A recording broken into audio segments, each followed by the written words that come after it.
Welcome to the Wardrobe of Woe. In today's video, we're going to be going over a little bit of a new style. We're going to be talking about some heroes for the Sylvaneth, the Warsong Revenant and the Treelord Ancient. Why we're doing these two in particular is because I think they fulfill a similar role, just in different ways, and they both have their upsides and their downsides. So without further ado, let's get started. First up is the Warsong Revenant. He costs 275 points.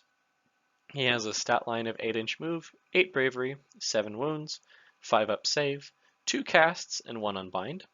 He has 1 melee profile, the Spearing Vines, 3 inches, 5 attacks, 3s to hit, 3s to wound, 1 rend, 2 damage. His unique spell is very powerful.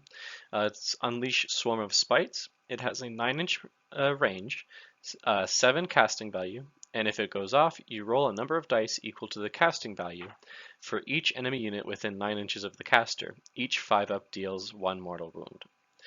For unique abilities, the Warsong Revenant is kind of a bravery aura, so it gives 1 bravery to Sylvaneth units wholly within 12, and -1 bravery to enemy units within 12.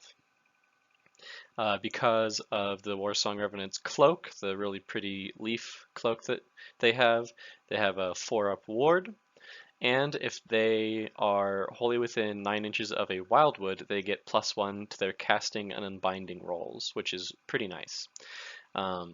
Additionally, they know all of the spells from the lore of the Deepwood, so all of the Sylvaneth spells they know, which is super powerful, lets them be incredibly versatile.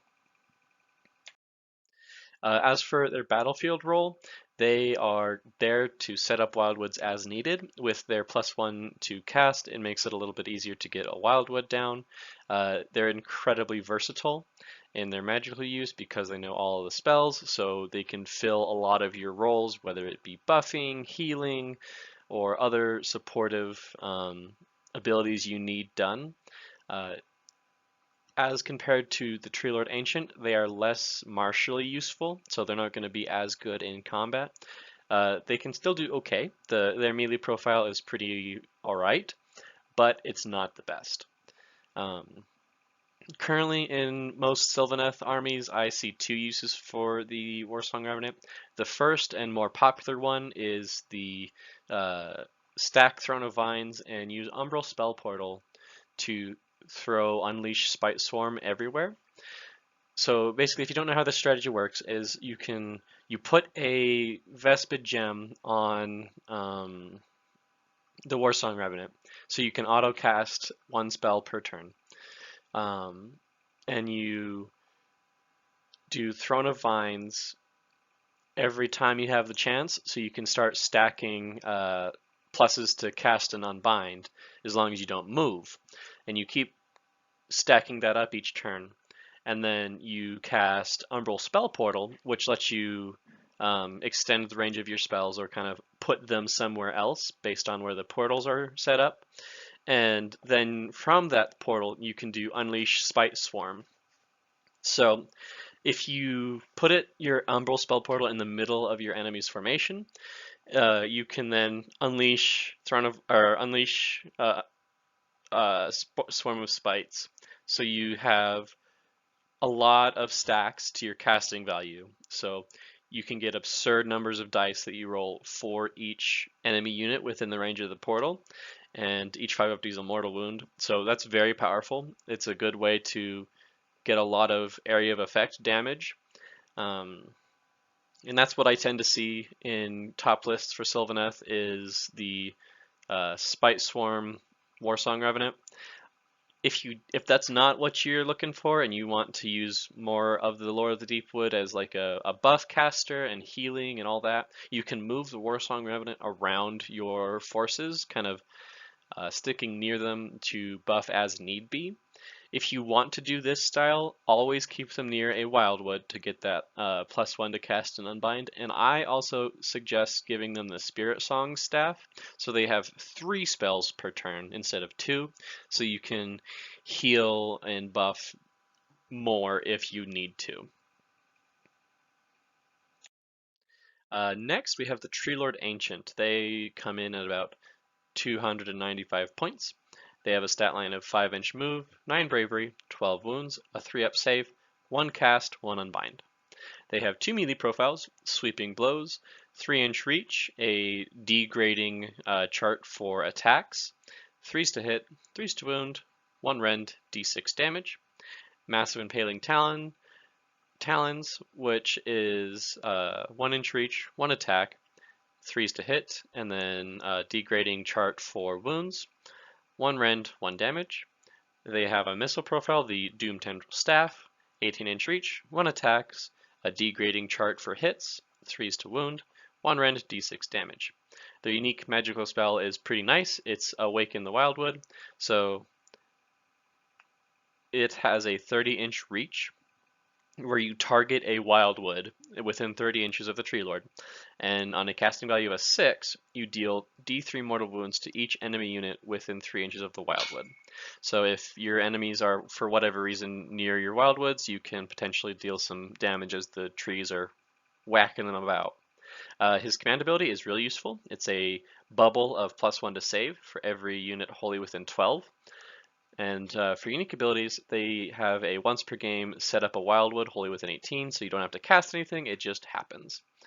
And that's very powerful. Before the Warsong Revenant, this was the reason you took a Treelord Ancient, was to guarantee you got some wildwoods down. They have a unique teleport through the wildwoods, so if you don't know how teleporting with wildwoods work, is per turn you can use the Allegiance ability teleport to teleport one of your units between a wildwood. But Treelord Ancients, Spirits of Durthu, and I believe just regular Treelords have a teleport ability on their War Scroll. So it's not the same as the Allegiance ability, and thus you can teleport them even if you've already teleported another unit through the Wildwoods. So it lets them be a little bit more versatile and follow your units through your Wildwood system. They have a ground shaking stomp, so when you're in combat on a 4+, you can make one of your enemy units fight last.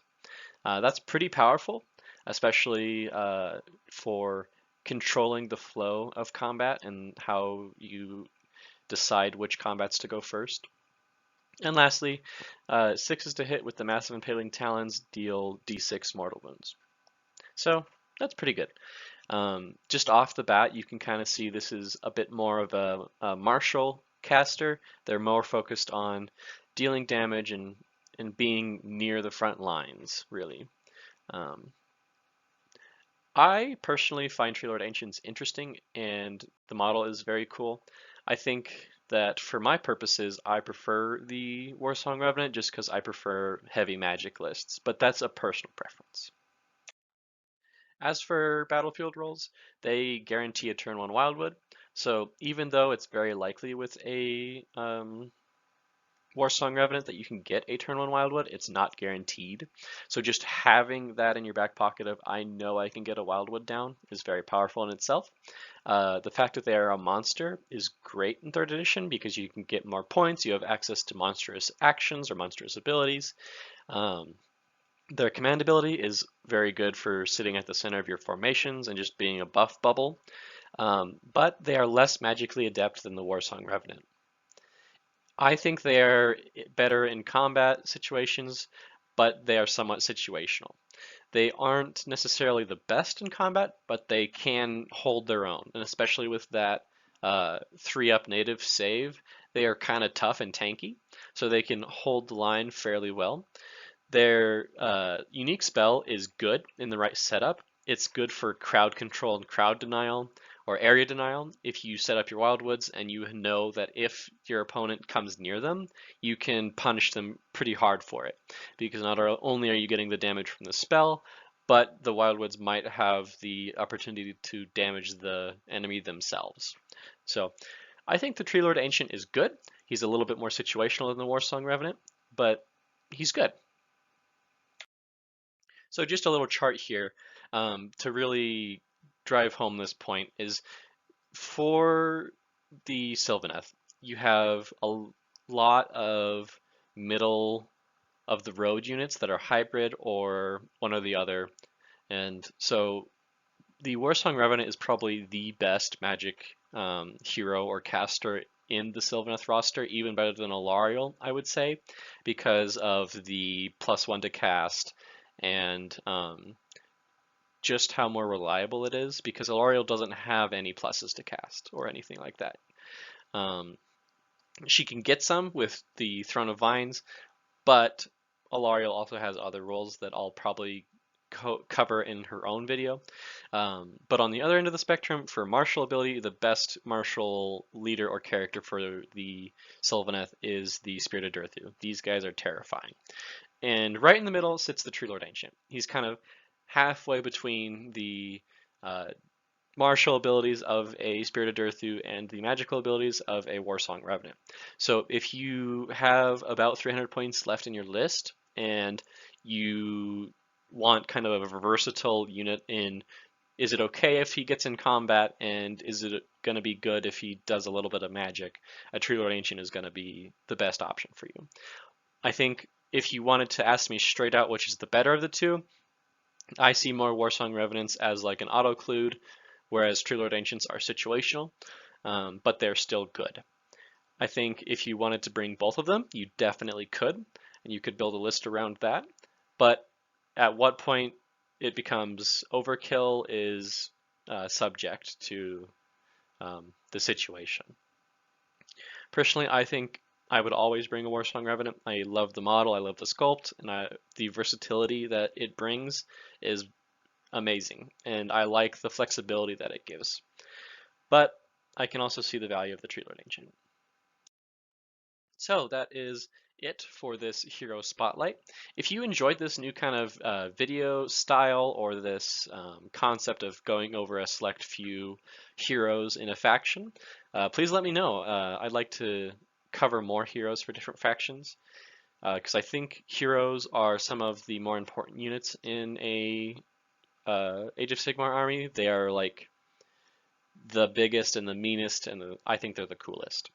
So anyway, if you enjoyed the video, please leave a like or a comment. And if you like this type of content, please consider subscribing. This has been the Wargrove of Woe, and I'll talk to you guys next time.